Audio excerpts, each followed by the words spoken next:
When it comes to towing, seeing is believing.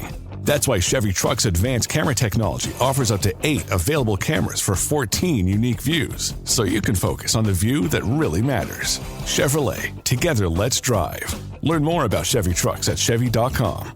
Safety or driver assistance features are no substitute for the driver's responsibility to operate the vehicle in a safe manner. Read the vehicle owner's manual for important feature limitations and information.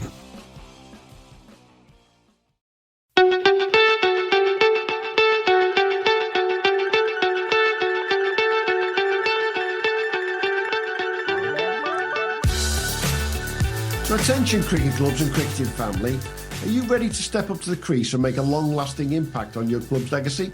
Listen up, we've got something special for you. Introducing Fund It Now, the revolutionary fundraising platform that's changing the game for cricket clubs everywhere. With Fund It Now, clubs of all sizes can create a lasting legacy by selling personalised plaques to their passionate members, supporters and cricket club family. That's right, Livo. Fund It Now has already left its mark on some of cricket's most iconic venues like Lords, the home of cricket, Somerset County Cricket Club, and with projects such as the Father Time Wall and Somerset Legends Wall. There's the best part, Hugh.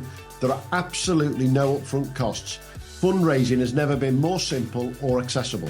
Imagine walking around your club's ground or up to the pavilion and seeing a bespoke wall of dedication, celebrating the history of your club and supporting its future with every plaque. It's like your club's very own shrine to the sport we all love. And getting involved couldn't be easier. Simply visit Fund It Now's website at funditnow.co.uk to get started today, or drop them an email at info@funditnow.co.uk to learn more. It's time to rally your supporters and start raising money like never before. And don't forget to tell them you heard it from us at the Premier League Cricket Show. So what are you waiting for? Join the ranks of clubs and grounds like Somerset County Cricket Club and Lords and make your mark on cricket history. Visit Fund It Now today and start building your fundraising platform. That's funditnow.co.uk. Fund It Now, where passion meets purpose at your cricket club, and begin creating your own legacy. So welcome to the Premier League Cricket Show, and we're going to do something a little bit different this week, and we're going to blast through the performances around the leagues. Reason for doing that, twofold. Number one, we've got a few technical problems this week, and that happens, obviously. But number two, there wasn't that much cricket going on up and down the country. Where we'd normally go into a league and look at 4 or 5 results, you've got some leagues like the Kent League where those 2 or 3 games got completed, the rest got blasted out.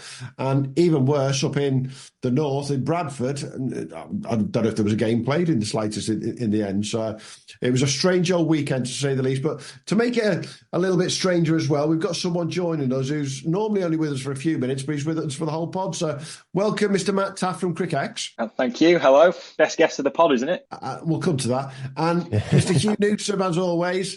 Difficult to pick stuff out during this weekend when we looked up and down with that weather, wasn't it, mate? Yeah, there's still some performances lurking around, though. So Hasib Hamid up there in the Lancs League caught my eye. Obviously, he's not in the T20 side, been doing quite a bit of second team stuff while the Blast's on. So, yeah, he did all right. And he got some wickets as well, I think. Yeah, I didn't even know he was a bowler, to be frank. Well, they just spend so long net bowling, they just get pretty good at it, don't they? So yeah, I suppose it's what we now call a hats on glue, isn't it? We see them as a professional bowler, but when they come to Premier League cricket, you know, they can open the bat and score 185 off 110 balls.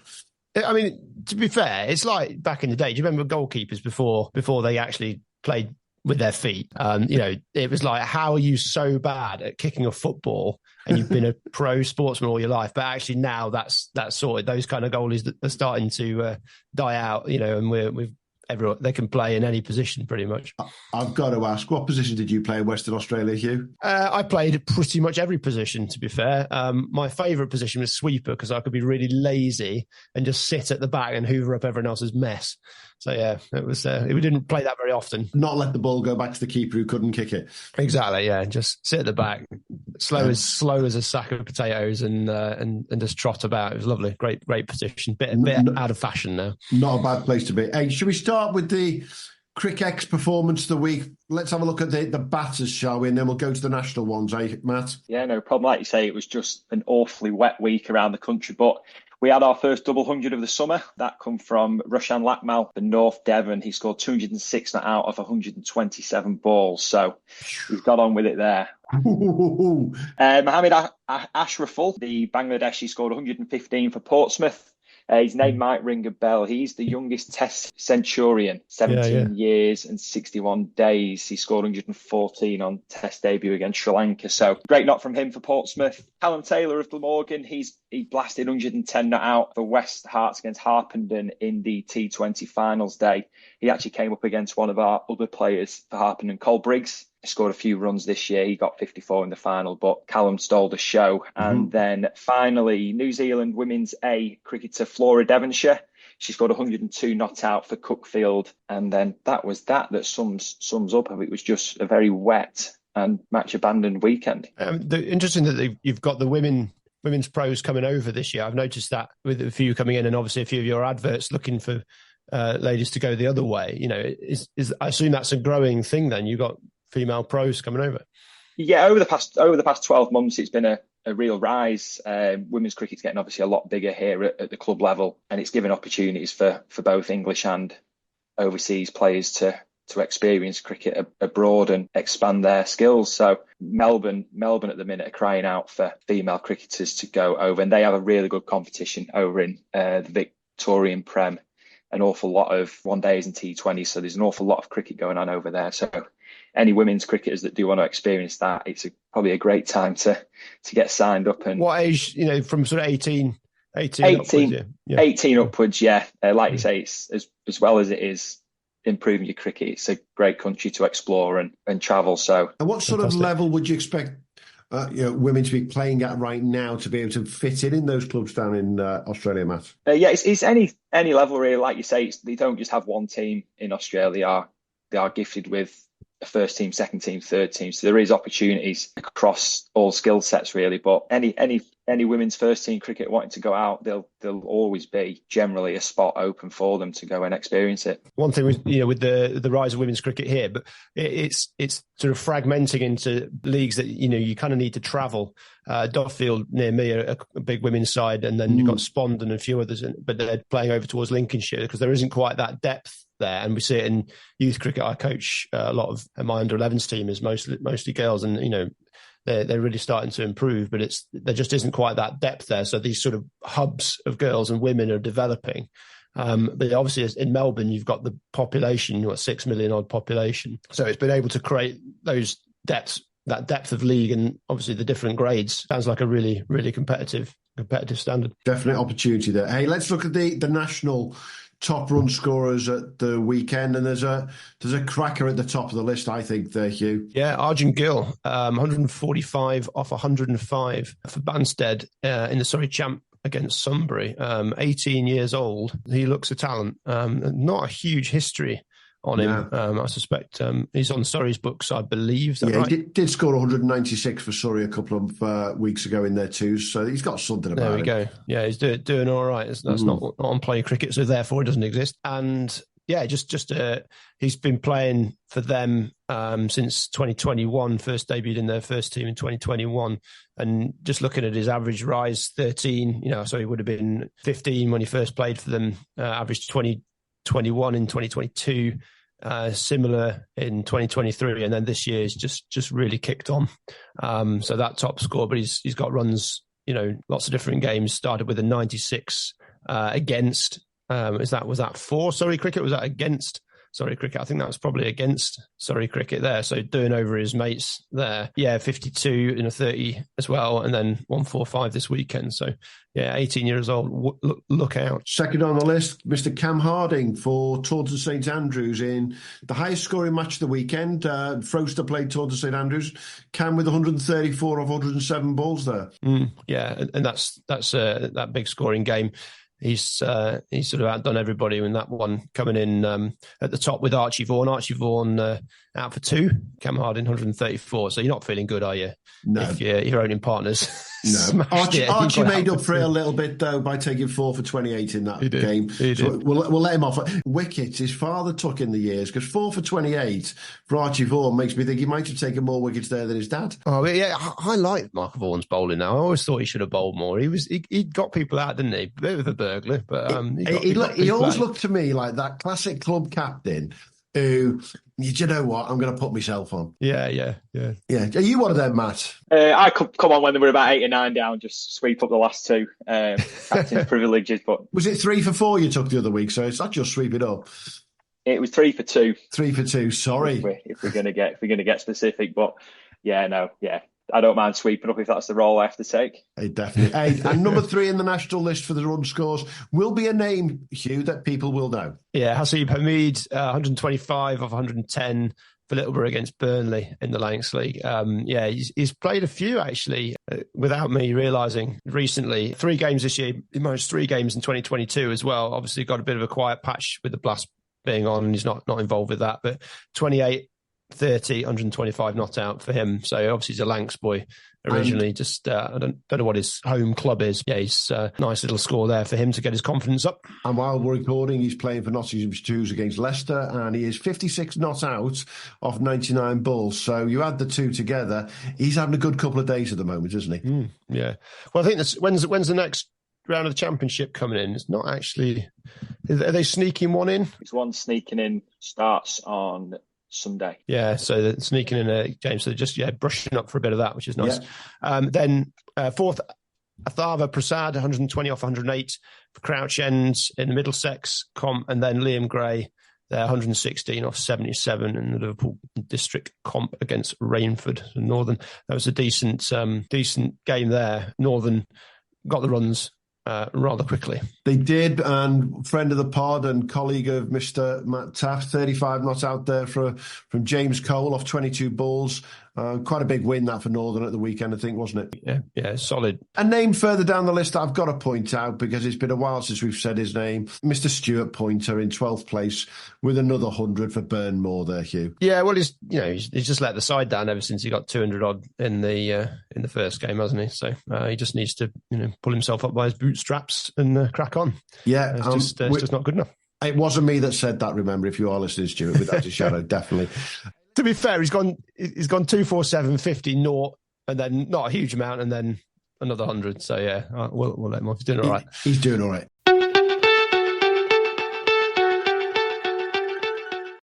Hey, go on then. Let's have a look at the bowlers in that Cric stable then, Matt. Yeah, so we've leading the way this week is Sri Lanka cricket legend Ravindra Karunaratne. He's gone 6 for 13 for Grand Pound Road. Missy Banks, 5 for 8 for South Northumberland. Again, she's a New Zealand women's cricketer, plays for Canterbury. Isaac Dickdale, South African, he's gone 5 for 29. He also got 71 in the first innings for Warminster against Potton. Dylan Smith, 5 for 40. He's an Australian leg spinner over in Western Australia for St Erm. And then familiar name on the performances, a left arm spinner, Delanka Ulwart for Ainsdale, another 5 for 50, and that takes him to 43 wickets for the year with an average just shy of 10. 43 wickets, and we're not even at the end of June. Yeah, and most of it was wet, so yeah, he's done all right there, hasn't he? I don't even think where he's going to end up this season. But we should run a sweep between us. Where do we think he's going to end up this season, Matt? Go on, we'll let you. I assume that's across all his matches. So yeah. I'm going 120. I'll go 105. I'll split the difference then. I'll go, if Hugh's going at 120, I'll go at 115. Is he playing a bit of Sunday cricket against some local club development team as well? Just I wouldn't be able to say. I just see taking fifers every week on a Saturday. Yeah. Costly season taking all those fivers, isn't it, in club cricket? I'm not sure it counts if you're overseas. What we got then nationally in the bowling list there, Hugh? Well, Liverpool District Comp and Surrey seem to be busy in these charts. Jamie Barnes at Ormskirk against Wallasey, 7 for 15 off 9 overs. Some performance there. That's wickets and a very good economy. Toby Porter, East Moseley against Weybridge in the Surrey Champ, 7 for 36, which is just dreadful compared to 7 for 15. I saw 15 overs. Matt Donaldson, Basingstoke against Havant in the Southern Prem, 6 for 29 in just 7.5 overs. Adam Patel, West Horton against Denton in the Great Manchester League, 6:32, and also 6:32 Nick Green Peterborough against Rushden and Higham Town in the Northants League. It wasn't quite the wicket carnage I was expecting. What with the weather about? I think there was about 1300s in the league, but there's I will tell you how many fifers we had. 32 fifers across the country in Premier League cricket last weekend. So quite a lot. The results of the weekend, the bowling numbers, the batting numbers, all reflected the weather without a shadow. It was a bit in and out all over the place. We've not got any big 8-for, 9-fers. We've not got any 150, 180, 200s, apart from the 200 that one of the Cric ex-lads has got. It's one of those strange old weekends. But interestingly, when you look at the all-rounders, there's some interesting names on there who had a good weekend, whether it was batting and bowling, didn't they, Hugh? Yeah, I mean the pitches were pretty good, weren't they? I mean, our pitch, if there's anything to go by, actually, if you can get the covers off it, the pitch was decent. It wasn't sweating too much. So it was, I think the pitches were still pretty decent. It's just the weather that's the overhead conditions rather than the ground conditions that were the problem. Just looking into the all-rounds then. Haseeb Hameed is top with his 125 and three wickets.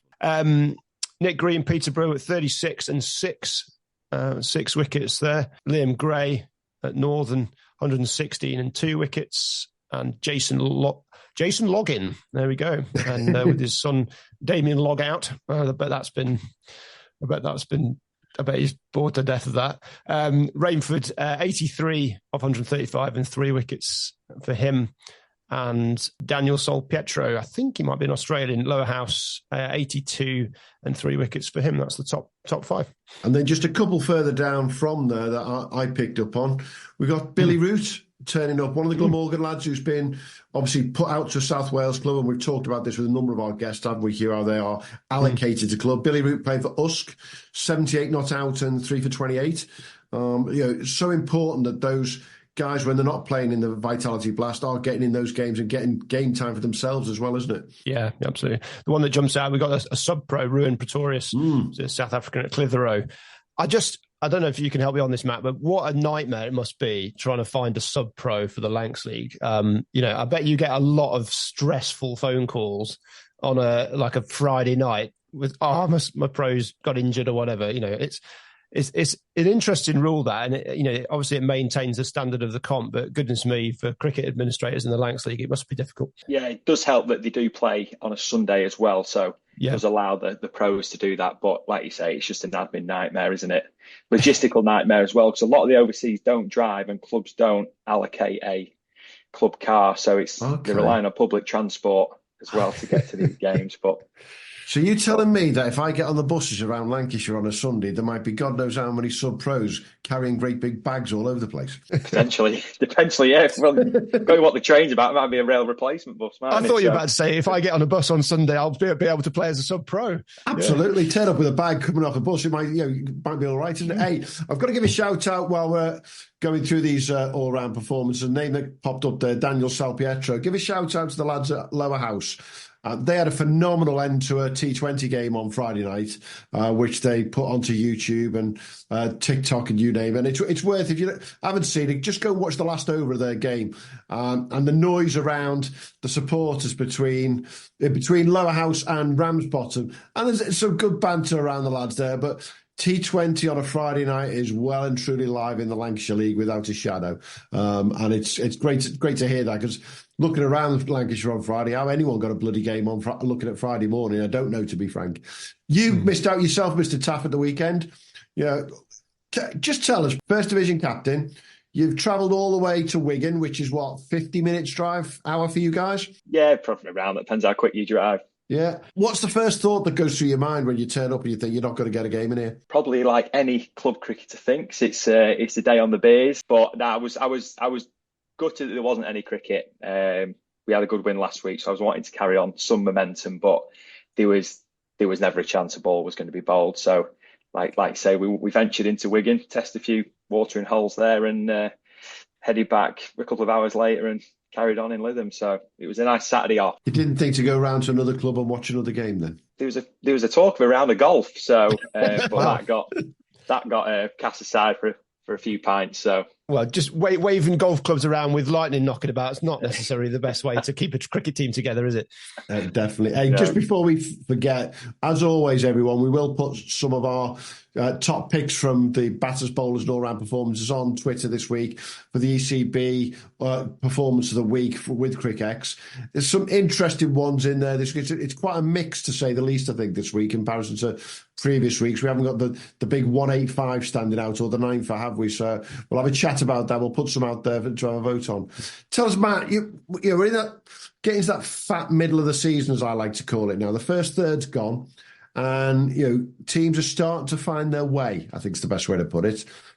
As a captain, are you feeling as though, right, we know what our best team is now, we know we want to make sure it's available, you're looking forward to the coming weeks that way? Yeah, you try and do it, like you say, we're just like any other cricket club as well that do struggle with availability most weeks. So you do have your strongest 11 in your head. Whether it comes out the following Saturday is a different question. But we tend to work off about a 2 or 3 week period and then sort of know what side we're going to have from there to build on and try and collect a few wins together. But sides are really showing in most leagues now who the top 4, top 5 are, and it's whether they can carry on putting their performances in and stay there for the business end. But yeah, we're really starting to see everything take shape now. Definitely. I think that's a perfect sort of intro. I think all three of us have got the league tables for the Premier Leagues around the country in front of us. Should we just have a quick flick through them and just see who's standing out around the leagues in a good and a bad way, shall we, Hugh? Northampton was one of the areas we were going to look at potentially this week, and with good reason. Finn and Dalburn at the top there again, same as really, I think, isn't it, Hugh?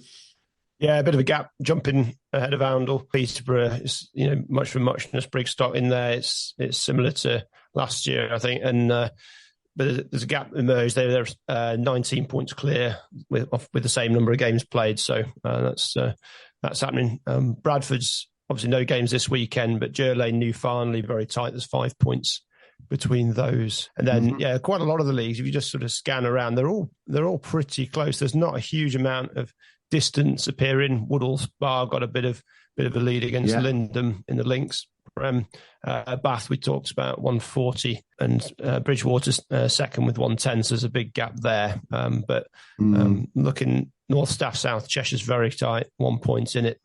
Southern Premier. A couple of teams there starting to struggle already in North Staff and South Cheshire, though, aren't they? Burslem and Audley getting sort of left behind a little bit, and I think this is the time in the season when you really don't want to get left behind, isn't it, Matt? Yeah, it really is. Like we touched on before, you want to keep putting them performances and be in a position to push on at the end. Go on then, Hugh. Anywhere else? Well, my old team, Radcliffe, not pretty. They've got 4 points, and the leaders have 68. Cabs and Carrington at the top, and Courtney, Kimberley, all tight there. Radcliffe, they're going out into... Can we have a caveat on that, though, when you say they've got 4 points?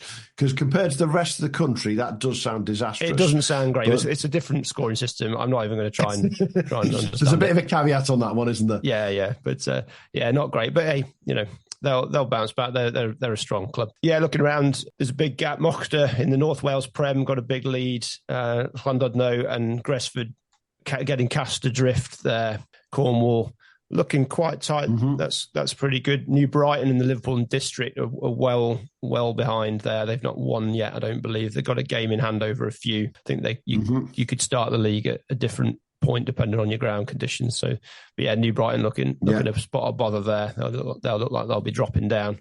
It's going to be tough to get out of that. In the Essex League, Chingford also getting cast adrift. Colchester and Chelmsford tight at the top, but yeah, the bottom, Hadley and Thundersley. Maybe they're still a fair bit away as well, but yeah, Chingford well short. Yeah, I think in the Greater Manchester League, that's one of the ones I've picked up on. That Edgeworth at the top of the league ahead of Roe Green, but down the bottom there, Woodbank and West Horton are already struggling there. And there's not a lot of points in that system that they use in the Greater Manchester League, so that shows the gap's quite big there, doesn't it?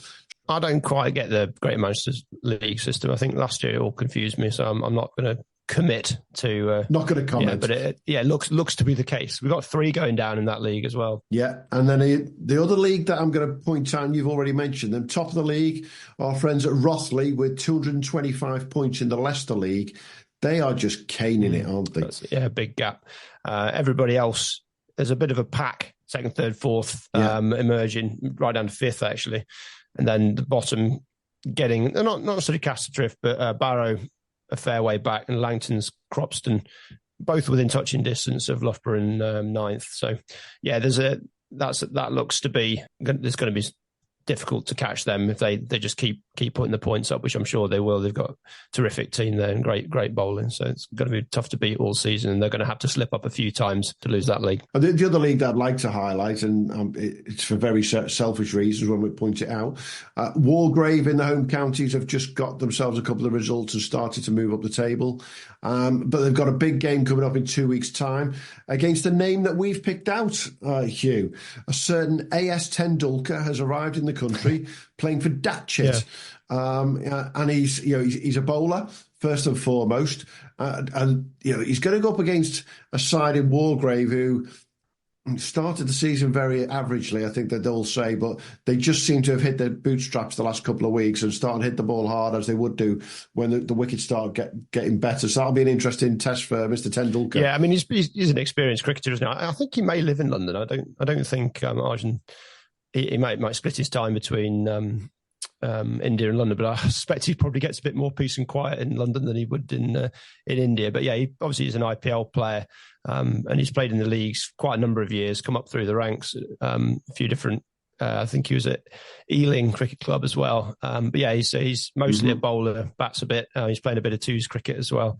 So yeah, I think, but Walgrave starting to get rolling. They had a tricky start, and it's a tough league. It's only 6 games in, isn't it? So, a fairly difficult start. But they're starting to put wins together. They've won. Just looking here, they abandoned on the weekend, but they got a win the weekend before that.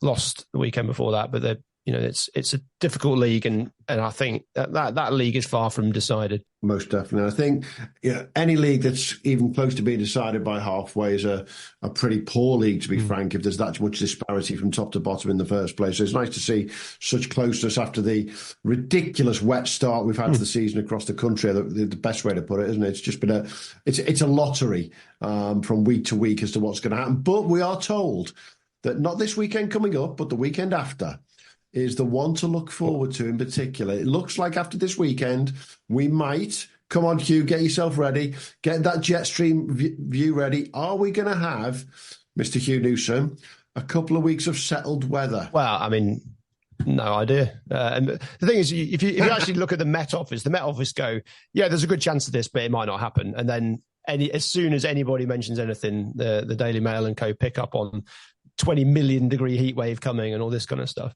It's just, clickbait, isn't it? But yeah, hopefully we get some decent weather. It's fair, this week's looking all right. It was nice last night for the game I was at last night. Daughter's playing today and she's doing all right. My lad's playing this evening. That looks all right. So that's the main thing. The temperature's not really the problem, is it? You just want some decent cricket weather to help the wickets, if nothing else. Bit of Astro last night in the under-13s game. So, we had the same at our place. For you, Matt, you've had your 1 week off now then last weekend. You'd like to think the next 6, 7, 8 weeks, get into that end of June, July into August, it's going to be full on now, isn't it, for you guys? I'm hoping for some batter-friendly pitches, to be honest. But yeah, it's going to start get full on. We've got a big game this weekend against top of the league, so hopefully hit the ground running and crack on from there. Like I say, we've got fortunate enough to have Stephen Croft available this weekend, so he's always a great addition to bring in. Just on I'll jump on this then, Matt. Just on your journey then as a cricketer, looking at your play cricket stats, it doesn't necessarily look like the typical route to first team captain. You may have another play cricket card around the corner, but how do you get into cricket, and how's it flowed through into where you are now? Yes, the downside of having a bit of an obscure surname does mean you have a couple of different play cricket inputs. But so it started quite late. Started at 12. No real reason to get into cricket. Just fancied playing cricket, and nothing in the family then. No, nothing. No one that doesn't dislike cricket. It's just that no one played really. So I just the only one really to take cricket on really and go from there. So started late. St Anne's was my home club. Flintoff's home club as well. Where he learnt his trade, and then moved to Lytham from St Anne's. Myerscough College after school, did a sport course there for A-level, and then just coincided with cricket as well. So I can't speak highly enough of Myerscough College. It was a brilliant 2 years. Yeah, because it's one of those places, we touched on it off air, it's one of those places that seems to be able to offer the same things that the big public schools are able to offer. But obviously it's state funded. And I think if you board there, you contribute towards your boarding, but you're not paying 40,000 quid for Repton. You're paying, what it basically a cost to help the college run. So it's a great opportunity for young cricketers to get in there. And there's some fair old alumni that's come out of there. Yeah, there really is. Like you say, I lived in a bit of character building from a young age, but loved it. Yeah, so they've got like the cricket, they had links with Lancashire. They've got rugby that links with Sale Sharks. The football linked with Preston. And then there's golf and sports turf there as well. So it's a fantastic college to get into if you like to say you don't have the luxury of these private funded. Winding back to that 12-year-old cricketer, it's a tough game to start, cricket, and it's a lot easier to start it when it's quick cricket and there's softballs bouncing around. But when you're rocking up as a 12-year-old and there's some fair old bowlers in those leagues, how can you take yourself back to the 12-year-old you? How did you cope with that and obviously flourish as you have done? Picked up a defensive shot straight away and it's stuck with me till this day. Yeah. Couldn't hit the ball anywhere near off the square, and then just stuck with the technique and didn't try and change that. And eventually, as I grew up and got stronger, it still had the technique to score runs and went on from there. But it wasn't your normal approach to starting like you see at Lytham on a Friday night. The quicks, you've got under 60s, under 7s, all there learning the basics. So I never had any of that. Yeah. Did you have a sporting background before that? Were you able to lean back on something? Not really. Was just played football very averagely. Right. Exceptional in the football warm for cricket, but wasn't anything special. And then, like I say, was picked up with cricket pretty straightforward, like I said, and Lancashire age groups from under 14s all the way up, and then just got into senior cricket straight away, really. So you went into as a 12-year-old, you never played it, and you're into Lancashire age groups at 14. Yeah. Started off as a seamer and then turned up to a final trial with Lancashire bowling leg spin. Just never bowled it before. Just gave it a go on the day and got in from there. But we had an exceptional Lancashire side. The likes of Matt Parkinson, Callum Parkinson, Hasib Hamid, who we spoke about before, Matt Critchley, Saqib Mahmood, Josh Bawan. It was a real star-studded. That's one age group team, that? Yeah, one age group team. Wow, so jeez. It was a real golden side. I don't think I lost a Lancashire age group game for years. I bet you didn't get a bat. Didn't bat, no, batted 11, and then bowled maybe 5 or 6 overs if required. But Matt Parkinson and Matt Critchley did the majority of the spin bowling. Now, have you tried to tap any of them come up to Lytham as well as Crofty? Yeah, because I get on with Crofty, a fair whack. I try and slide my way in a few Lancashire players. But yeah, they get an odd message on Instagram saying, "Do you fancy it this year?" No, I thought, no problem, cheers, and move on. But no, yeah, great bunch of lads and just really enjoy my cricket. I think you could put that bunch of guys on a pitch even now, and they would give many, many counties a good game, wouldn't they? To say the least. That's how good that bunch is. 100%. Yeah, don't get me started. I don't know how Stephen Crofty's not playing 4-day cricket for Lancashire. Yeah. It's a mystery for me because he is still that good, but it's benefiting Lytham. So I was going to say you benefit from it by not doing that, definitely.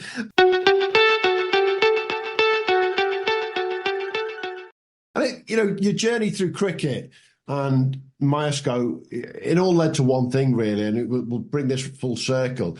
You wanted to go and play in Australia, and you're now working with Cric and getting players to go out to Australia and vice versa. How important to your development was that period of playing down in Australia? I loved it.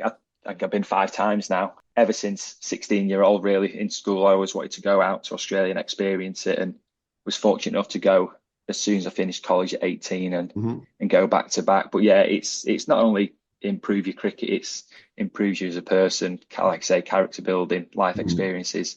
It's probably made you the person I am today. What are you drinking down in Australia? What are you going for? There was Carlton Dry was a great beer. I was a fan of VB. Oh, it just gives me a headache, man. There you go. That's the same reaction, but I was a fan of it. And then did you have the UDLs, the little cans of vodka like soda sort A lot of of thing. my mates did. It's like, what are you doing? What are you doing? Yeah, they were good after a few Carlton dries, but Yeah. the one thing that got me was did you have the vodka cruisers? Yes. Yeah. Oh, If only our listeners could see Matt Taaffe's face right now. yeah, still haunts me now. It's the drive-through bottle shop that always got me when I first went over there. You could just rock up and some bloke in the back of your car would just plonk a crate of beers in the back of your car for you through the window. There's got to be a market. There's got to be a market for that over here, surely. Yeah, We don't want to tell everyone about that because they're all going off now, but creating new businesses left, right, and centre, aren't they? You've done 5 years out in Australia, though, Matt. But yeah, how busy is it for you now joining Cric X? We see more and more adverts going out for you guys to get players out into Australia and New Zealand for the winter. There's 1 or 2 announcements starting to crack up. Is it just non-stop now for getting them out that way? Yeah, it's prime time, really. A lot of the clubs over in Australia and New Zealand are starting their recruitment process, and it's prime time for English lads over here to make their decisions on wanting to go out to Australia. So it's pretty full on at the minute. There's plenty of deals available for cricketers, and there's plenty of cricketers snapping up these deals as well. So it's prime time, and it's all go. What's the remotest? I know you're fairly new, so you maybe can't. What's the remotest someone's been placed? Have you got anyone in Darwin, Northern Territory, or Kalgoorlie in Western Australia, the mining town? That's pretty remote. You're not near anything there, but they've got a great comp out there. Is it? I think it's a 4-team comp in Kalgoorlie, isn't it? Something like that. Yeah. So I think you play each other. Is it 4 times and you rotate it round? But they have a great comp and they always have some great offers on. And they look after the players that do go out there. Yeah, gold mining country. Yeah, I think there's a fair few jobs on the side. And if you, I was going to say, I'm not an Australian expert like you guys, but even I've heard of it, which says a hell of a lot, doesn't it? Yeah. I think it was the world's largest open cut gold mine. I think something like that. It's massive. Open cast gold mine. Yes, you're right. I think it was one of them, definitely. So if you were to give a message to cricketers here in the UK who are thinking about it right now, Matt, is it just literally as simple as getting hold of you guys at Cric X and saying, look, I'm interested to go to Australia or New Zealand for the winter. What do I need to do next? Yeah, it's in all honesty, it's a real straightforward process. So we have a registration, a player registration, a club registration on our website. Player would fill that in, just fill the relevant details in about them. We put together a cricket profile CV for that individual, and then we list them on our website. Then we'll send them across to clubs, so clubs can go on the website and see the list of players, pictures, videos, all linked to that each individual cricketer, and then we can provide clubs with options of different players, and it all just swings around there. Real simple process, but it works pretty smoothly. And it's the prime time, as you say. Anybody who's thinking about it, get on it now, because there is a lot of jobs out there for cricketers during the winter, but we are in a niche still at the end of the day. I'm sure there's rules and regulations to how many of these clubs can bring over themselves. It's not like they can fill the team with 10, 11 of us lot from over in the UK. So just get onto it ASAP if you're interested, hey? Definitely. Hey, it's been great having you on for a bit longer today, Matt. And do you know what? I think we're going to get you back on in a few weeks' time. We'll have a proper chat with yourself, and we're going to get a couple of other overseas guys who've done the journey to just talk about those experiences. And for listeners who are interested, it might be worth sending in 1 or 2 questions then about, if I'm going to go out to Australia, I'm going to go out to New Zealand, what can I look forward to? Because let's be honest, it's club cricket, but it's not club cricket like we know it. Is it a different way of handling things? I think it's a better way to put it out there, isn't it?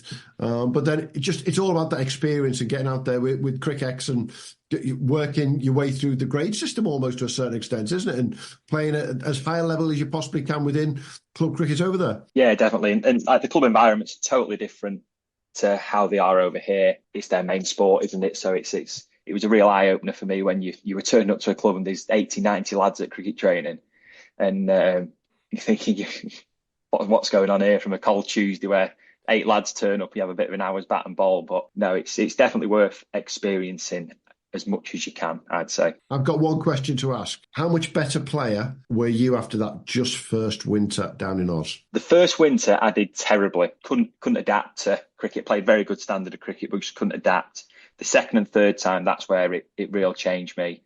Learned how to adapt to different conditions and learned more about my game and my mental side of batting, and progressed from there. But yeah, I can't speak highly enough, not as a Cric X agent, as a as a cricketer. Absolutely. So the growth for you was exponential as you went year in, year out, building on what you were learning year in, year out. And it's no different to what we've spoken to Teague Wiley, we've spoken to Peter Hadsoglu this week, which will be out shortly. They say exactly the same about coming to the UK and playing club cricket here in the UK. They get to do different things, learn different things, play different ways to what they're doing just back on their own tracks back in Oz, don't they? Yeah, definitely. And it's great for them. Like, it's such a small country as well over here in the grand scheme of things. Like, we've got New Zealand star over for us, Zach Folkes, and he's gone up to Edinburgh for Monday to Wednesday. He was in Dublin last week. And it's just so easy for them to also experience travel at a young age, as well as learning the game and changing things around and trying different things to take back with them. Brad Marsbar.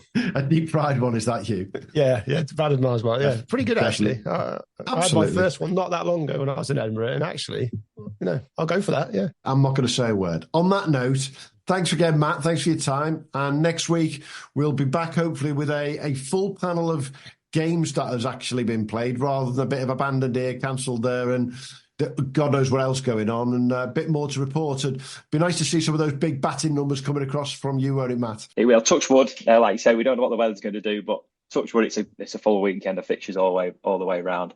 Definitely. Cheers, you. Yep. Thanks, gents. Cheers. Thanks for listening to the Premier League Cricket Show. If you haven't already, make sure to hit that subscribe button so you don't miss out on future episodes and stay updated on all the latest news, views and discussions from around the cricket's Premier Leagues. And be sure to follow us on X, formerly known as Twitter, and Instagram at TPL Cricket Show on both. Join the conversation, share your thoughts and connect with us and your fellow Premier League cricket fans. And hey, if you enjoyed the show, why not show us some love? Leave us a 5-star review on your favourite podcast platform, as it helps other potential listeners to find us when they're searching for cricketing podcasts. Thanks again for being part of the Premier League Cricket Show family, and until next time, have a good one.